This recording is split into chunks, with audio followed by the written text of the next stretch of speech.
मी जिंकली. नम्रता, पहा गेम, मी नवा उच्चांक गाठलाय. अंबी, तू फक्त मोबाईलच्या वापर गेम्स खेळण्यासाठीच करतेस का?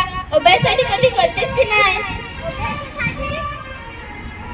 अभ्यासासाठी मोबाईल फक्त गेम्स, व्हिडिओज आणि सोशल मीडियासाठीच तर आहे ना. वर्ग बसलेला आहे ना, काय करतात तुम्ही? तर चला विद्यार्थिनींनो, आज आपण डिजिटल युगात मोबाईलचा शैक्षणिक उपयोग कशा प्रकारे करतात ते शिकूया. मॅडम, मोबाईल अभ्यासासाठी कसा उपयोगी पडतो? खूप चांगला प्रश्न आहे अंबी. पण मोबाईल फक्त मनोरंजनासाठीच नसतो, तर तो शिक्षणाचा एक महत्त्वाचा प्रकार असतो, महत्त्वाचा साधन असतो. जसे की हे पहा, तुम्हाला मी दाखवते.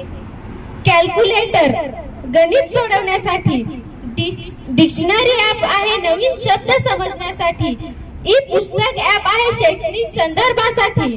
मॅडम, मी ई ॲपचा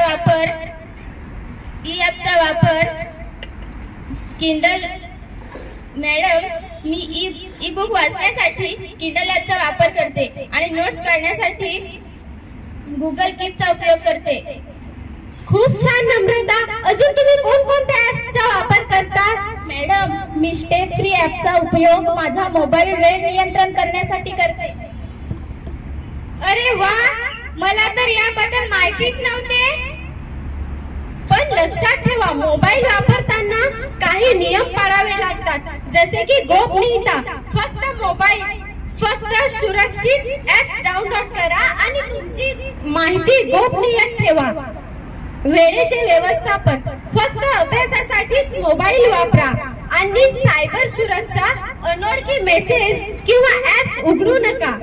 मॅडम, आपण मोबाईलवर कोणतीही परीक्षा देऊ शकतो का? हो, आपण मोबाईल वरती कोणतीही परीक्षा देऊ शकतो आणि त्या संदर्भात भरपूर माहिती सुद्धा मिळवू शकतो. मॅडम, आपण मोबाईलवर कोणत्या पण कला शिकू शकतो का? हो, आता विविध नवीन ऍप्स आलेले आहेत, म्हणून आपण मोबाईल वरून कोणती सुद्धा कला शिकू शकतो. मोबाईल मध्ये नवीन कला विविध प्रकारे कोणत्या पण ऍप मधून आपण शिकू शकतो. UPSC किंवा MPSC ची परीक्षा द्यायची असेल तर माहिती पण मिळवू शकतो का मॅडम? हो, तुम्हाला YouTube वरून माहिती मिळू शकते. YouTube मध्ये तुम्ही सर्च करा, जे नोटिफिकेशन्स येतील त्यांना तुम्ही बघत जा. ते खूप सारे असतात, भरपूर तुम्हाला माहिती त्याच्यातून मिळू शकते. मॅडम, मला पुढे जीवनात डॉक्टर व्हायचं आहे, तर मी मोबाईलवर त्याची माहिती शोधू शकते का? हो, तुला माहिती मिळू शकते. गुगल आणि YouTube सारख्या ऍप वरून तू भरपूर त्यांच्यातून माहिती मिळू शकते. तिकडे भरपूर डॉक्टरांचे व्हिडिओज असतात. मॅडम, मीही आता माझ्या मोबाईलचा अभ्यासासाठी योग्य उपयोग करेन. अंबी, तुला आता गेम्स मध्ये वेळ वाया घालवण्याची गरज नाही. हो नम्रता, आता मी मोबाईलचा अभ्यासासाठी योग्य प्रकारे वापर करेन.